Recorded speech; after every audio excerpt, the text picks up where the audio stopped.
I'm talking about the applause of conventionally religious people who think that their conventional religion is in some way cashed out or redeemed or supported by the reading you're giving now of Christ in the starry heavens. It's not, unless you're adding this other piece, which is some probabilistic claim that, yes, this book probably was dictated by an omniscient being, unlike any other book. Well, or maybe the Muslims are right, that Archangel Gabriel did show up to Muhammad in his cave and give him the one final revelation, never to be superseded. And just on the merits of the text, we know that's not true. We know, for all it gets wrong and all it fails to get right about the nature of our circumstance, we know that book is not the best book ever written on any topic. And here I'm speaking of the Quran, but it's true of the Bible. It's true of the Meditations of Marcus Aurelius. But no one's claiming that about the Meditations, and that's a crucial difference. It's a difference that explains so much unnecessary suffering in our world. And again, what I fear about the way you talk about religion is that at the end of all these conversations, I'm still not sure what you believe on that point, frankly. And if I'm not sure, no one out there is. Well, I don't know why you would expect to be sure about what someone believes. How do you think that any one of you are capable of fully articulating what you believe? You certainly aren't. You are not. That's completely ridiculous. You're not transparent to yourself by any stretch of the imagination. Well, you act out all sorts of things that you can't articulate. But how about a best guess? Yeah. You know, if you look, let's go all cognitive neuroscience on this, shall we? 99% of your processing is unconscious.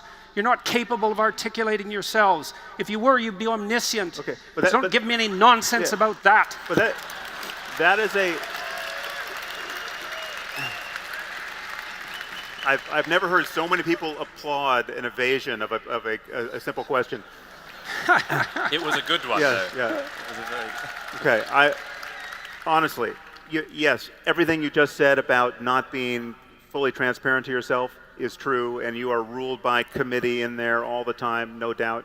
But I'm asking what you actually believe. I mean, there's several things I can ask. I mean, almost any one of these threads can pull the whole tapestry. But to take Christianity as an example, what do you believe about the origin of this sacred book, the Bible, Old and New Testament? Do you believe that just maybe it has a status unlike any other book, or is it simply old writing of human beings just like ourselves? I think it's both. Okay, so so what does that mean? You're saying that there's somebody who's taking dictation that is unlike any other dictation. So Homer, though creative, or Shakespeare, though creative, was doing something else. It's not like we understand the sources of inspiration. Okay, but but everyone's been inspired. If you talk to creative people, yes, they often describe themselves as something approximating a conduit through which higher wisdom is pouring. Again, you're dodging. Shakespeare could say that, and any writer can say that. Ultimately, yes. right? And it's also the case that we would rank order those writers, which is why you pointed to Shakespeare, in terms of the generalizable validity of their revelations. Sure. And so, well, look, so you run into the same issue. You know, you criticize the Bible, and look, fair enough. You know, but you're also evading a very important issue, which is how do you quantitatively rank the contributions of literature without assuming that there's a hierarchy of revelation? There's a hierarchy of wisdom. Sure, there's a hierarchy of human wisdom. I will grant you that every day of the week. But But we're talking about primates like ourselves having conversations, and this is the most important game we can play. I mean, this is the best game in town, and it has always been so. But people are imagining, and it includes, as you said at the outset, what I would call spiritual experience. And spiritual experience admits of a fact-based discussion about the nature of human consciousness. And why do you allow that as an exception? Because it's not an exception; it's part of the data set. So it's possible to have So this is spiritual experience without the possibility of concretized revelation. No. So it's a formless spirituality that you're advocating. No, you can have. I'm not even. I'm not even discounting the possibility that there are invisible entities out there in the universe far smarter than ourselves who we could possibly be in dialogue with.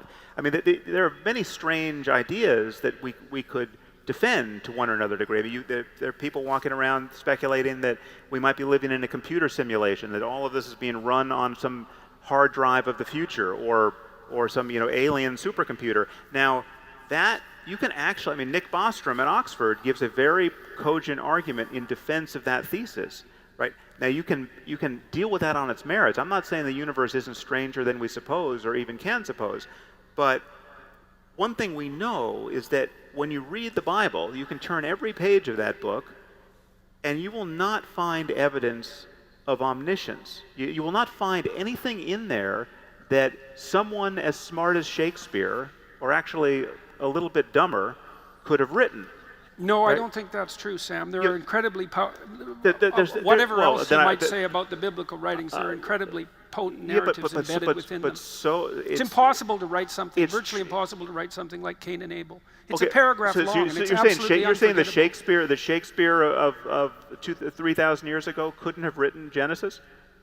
He couldn't have written Cain and Abel, not in 10 sentences. So then who Cain and Abel is 10 sentences long. So then and it contains more wisdom than you can dig out in a lifetime. So now we're getting to the nub of it. Then you think that was not the product of a human mind? I think it was the product of a vast collection of human minds working over millennia. Okay, so we have a committee of Shakespeare's. So, but still, we're just dealing with people.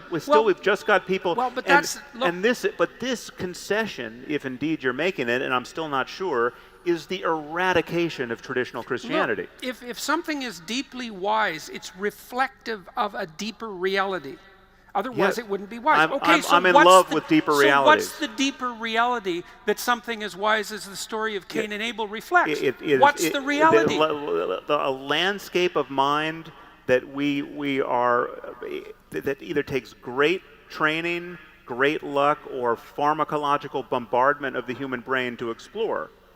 Right? There are ways to get there. There are ways to have the beatific vision, right? And we understand this to some degree experientially, and we can understand it to some degree by third-person methods of science. And it's not like I don't know.